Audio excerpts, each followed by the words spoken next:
I do believe that the vast majority of Americans are decent people who do not have such thoughts and feelings, those ancient tropes of malevolence in their souls. The problem is that at a time when hate is so loud, love cannot afford to whisper. Conviction is a force multiplier. And if those who hate are going to be out there and they're going to be demonstrating their hate and they're going to be standing on their hate and God knows picking up a gun to express their hate, those of us who love better be out there standing on our love, on justice, on brotherhood. Hey, Grill fam, it's Gerren Gaynor, White House correspondent and managing editor of politics at TheGrio, and I'm here with 2024 Democratic presidential candidate Marianne Williamson. Ms. Williamson, welcome back to TheGrio. Pleasure to have you. Oh, thank you. Thank you so much for having me. It's a pleasure to be here. So a lot has happened since the last time we spoke.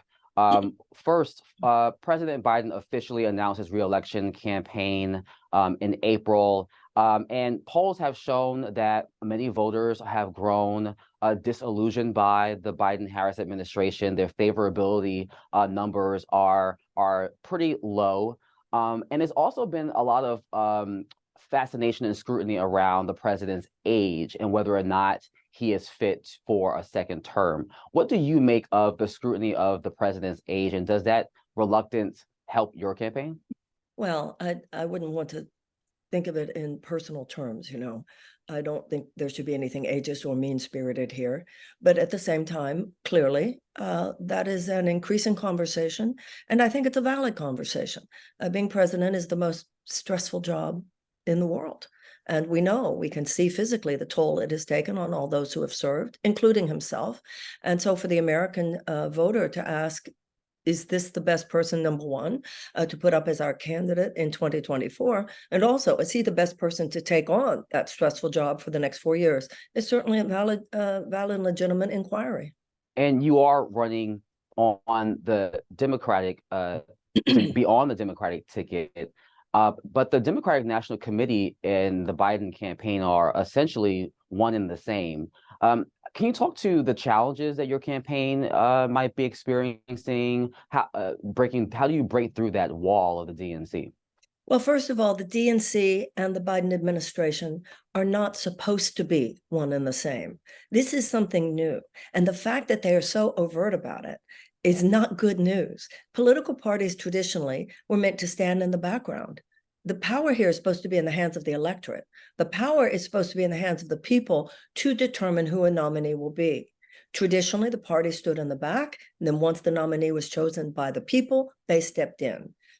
So for the DNC to now say, basically, that there is an anointing, a coronation of some kind, we have our candidate for no other reason that they have chosen that, is undemocratic, and it's disturbing a lot of people.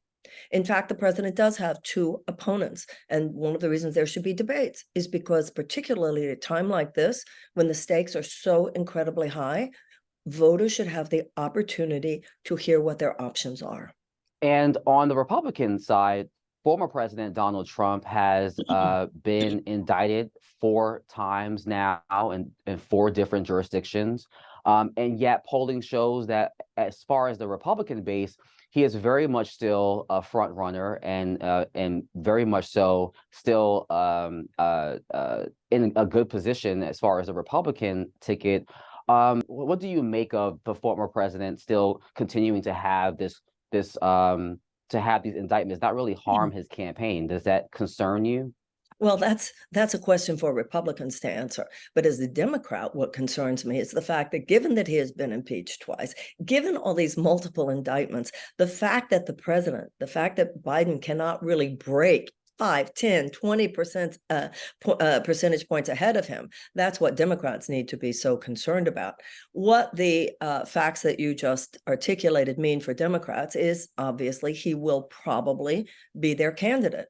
And so once again, we go back to that question. Well, if Biden's only running head to head with him, don't we need to be considering someone who would be a much better candidate against Trump? And obviously, I feel that I am. And I know you mentioned that you think that you could beat Donald Trump or any Republican who could be on the ticket. in 2024. But there has been a debate as to whether Donald Trump deserves to be on the ballot, given the alleged actions that he took to overturn the 2020 election. Do you think that, like some Democrats have made the argument of that he should be barred from the ballot under the 14th Amendment for inciting an insurrection? Well, there are laws in this country. There is obviously the 14th Amendment. There's obviously that constitutional issue, although, to be honest, given the current state of our Supreme Court, I doubt we win on that one. However, there are laws in Georgia and there are federal laws. Now, they are different. Depending on where he is, where and if and where he is convicted, whether on a federal charge or a state charge, would determine whether or not he would have the legal right to run from prison. And the interesting thing is there are people in this country who will vote for him, even if he does. But, we have to, if ever at a time of chaos like this, we must adhere to our faith in the judicial system, our faith in the law. The law is on our side here. Chaos and chaotic disruption is a dysfunctional response to the problems of our times. So let's see what happens. Let's see, this man will be tried in court. He will be tried by a jury of his peers. He will have he's got a federal indictment and he's got state indictments. And let's take things one step at a time.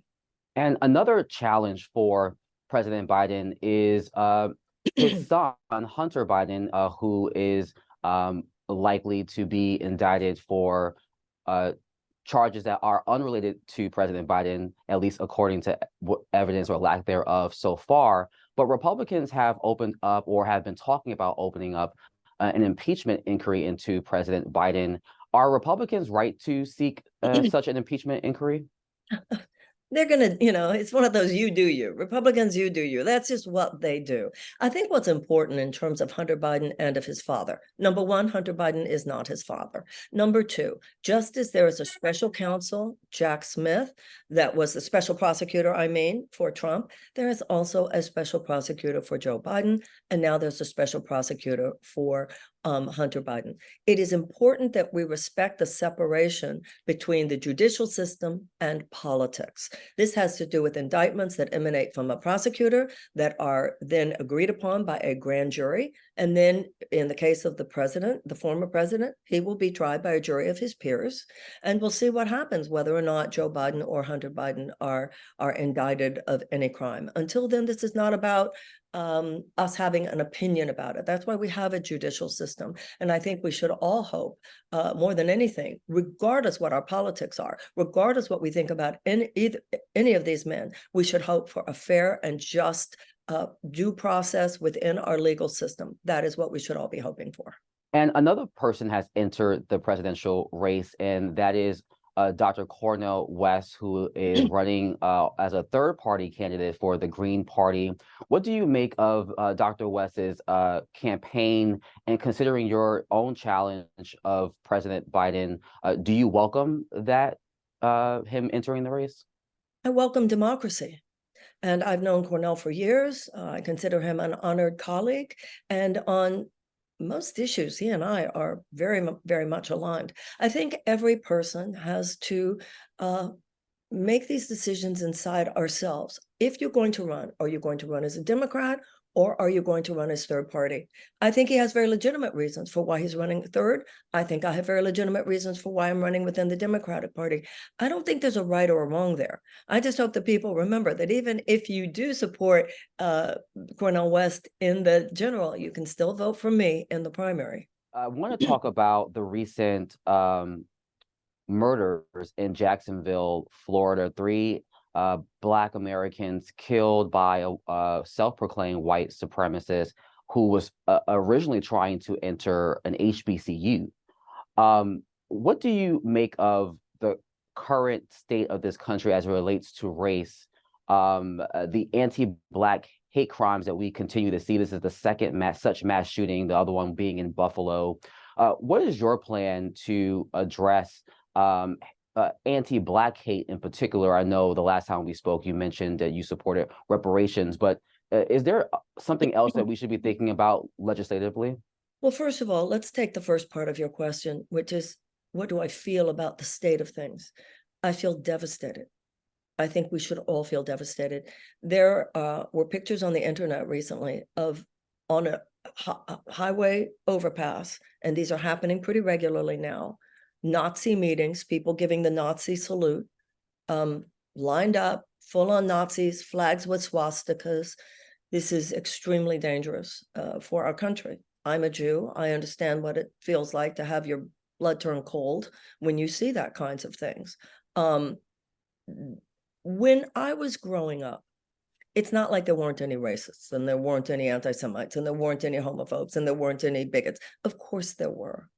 But there was a sense when I was growing up that there were guardrails and that no major political party would ever give someone out about those kinds of sentiments a megaphone. What is dangerous in this country today is that those guardrails, those levees have fallen. We had a mix of a malignant narcissist who was not above stoking the flame of those things for his own political purposes, that married in a very toxic brew to the advent of social media, so that anybody now can have a platform. The reason we know that this man who did these murders in Jacksonville, the reason we know that he was an avowed white supremacist is because he had put it on the internet. So each and every one of us, I think, have a role to play. There are those who hate in this country, and they hate passionately, and they have become politicized. But I do believe that the vast majority of Americans are decent people who do not have such thoughts and feelings, those ancient tropes of malevolence in their souls. The problem is that at a time when hate is so loud, love cannot afford to whisper. Conviction is a force multiplier.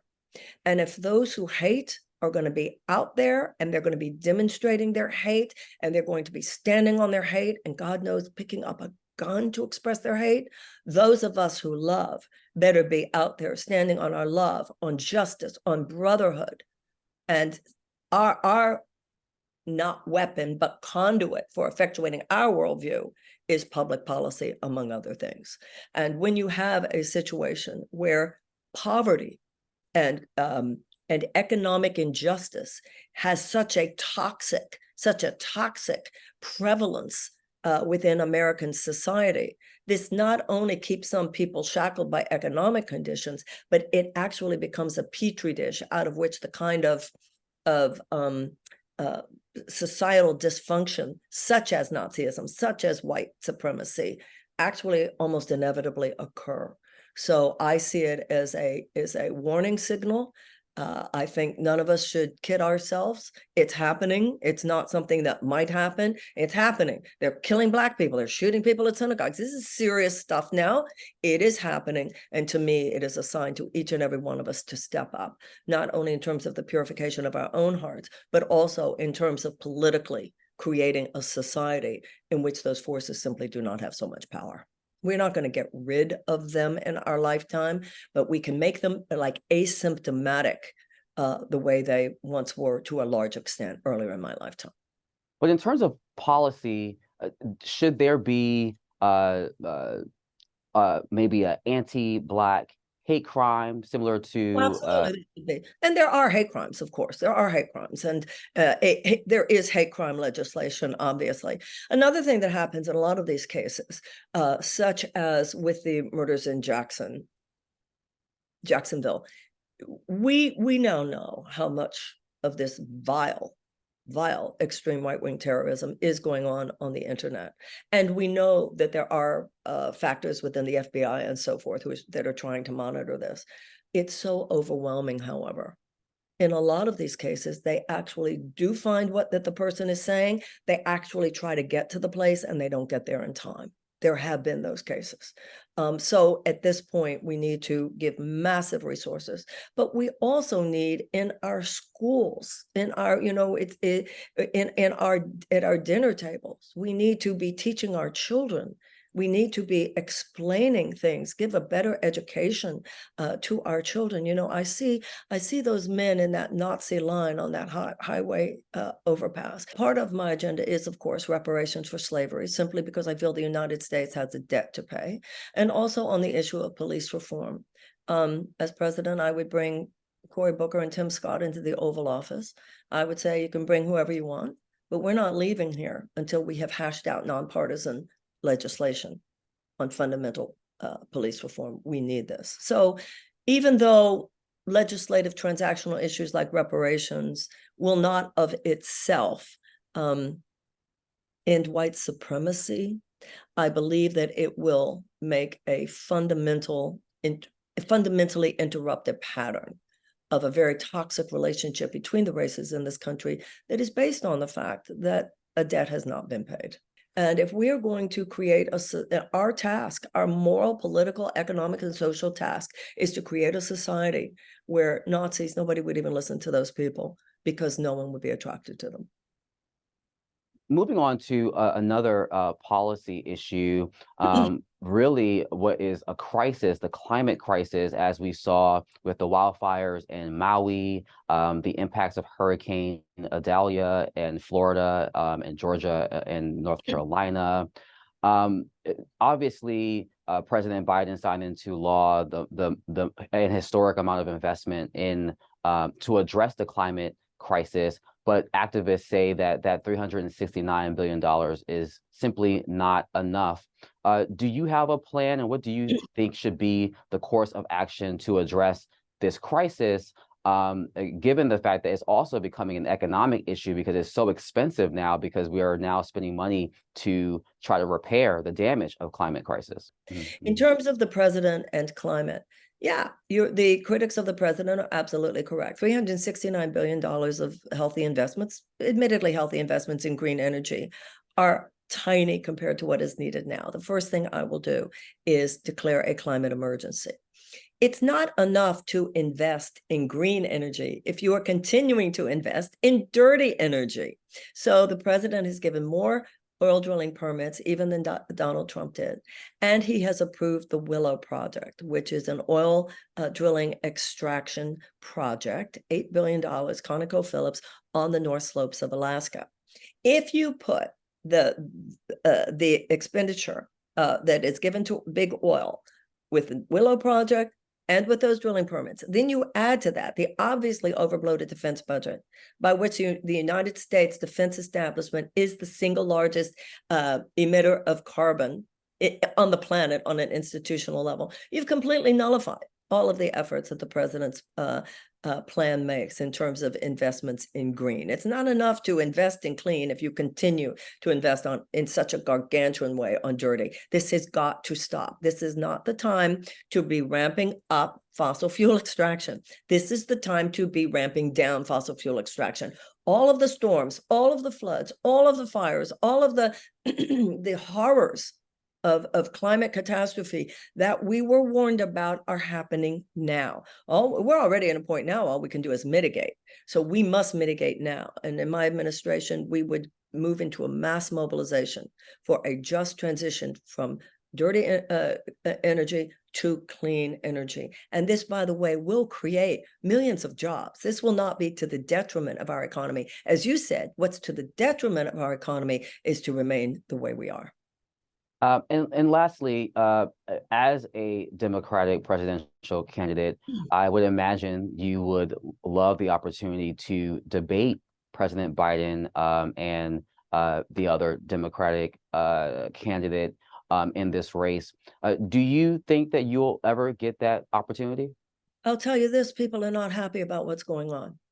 The majority of Democrats have said that they would like to see debates. There is more scuttlebutt online. That scuttlebutt is even breaking into mainstream media. When you start hearing people like Joe Scarborough, I mean, that's as inside the Beltway mainstream as you can get. Those are signals. If people like that on shows like that are talking about how people are very, very concerned about the president, if you were talking about a real doubt about whether or not Joe Biden is the best candidate, then The next conversation should be, let's have debates and see. If the president wants to prove that he has what it takes to take on the Republican, let him show that he has what it takes to take on me and Robert F. Kennedy Jr. in debates. And it's simply undemocratic not to have them. And of course, the DNC right now is sticking to its stance that there's simply not going to be debates, but they're probably getting more pushback from the public even than they expected. Any final thoughts? My final thought is that this is a moment of opportunity. This is a moment of opportunity. Americans have been trained to limit our political imaginations. We've been trained not to even think for ourselves. And those days are over. I think a majority of Americans on both left and right realize that for the last 50 years, this $50 trillion transfer of wealth and power into the hands of a tiny segment of our population has been at the expense of the working people of the United States. It has caused all manner of horror for our children, for our planet, and for our people, our health, our safety, and our well-being. It has also formed a petri dish, as you and I were talking about earlier, for the emergence of some of the most vile aspects of American consciousness, white supremacy, and so forth. And I think at this point, we the people need to intervene. If we continue to vote for a status quo candidate, there will be no fundamental change. The status quo will not disrupt itself. It's time for us to take a leap and open our minds to the consideration of people who don't have anything to do with that corporate-based system. It's time for us to recognize that a huge matrix of corporate power at this point tyrannizes this country. We will not have universal health care. We will still have people rationing their insulin. We will still have our children in all manner of trouble and danger until we break the cord with this system by which a matrix of corporate power has such control of our government that we're no longer a government of the people, by the people, and for the people. We're a government of the corporations, by the corporations, and for the corporations. And the only thing that can change this now is a revolution at the ballot box. And I hope that your listeners will give me a listen. I hope that people will go to my website, Marianne2024.com, look at my issues, and whether it has to do with race, whether it has to do with the environment, whether it has to do with economics or anything else, I believe I offer an agenda of something far more compelling than is offered by the corporatists of either party. 2024 Democratic presidential candidate, Marianne Williamson, thank you again for your time. Thank you very, very much.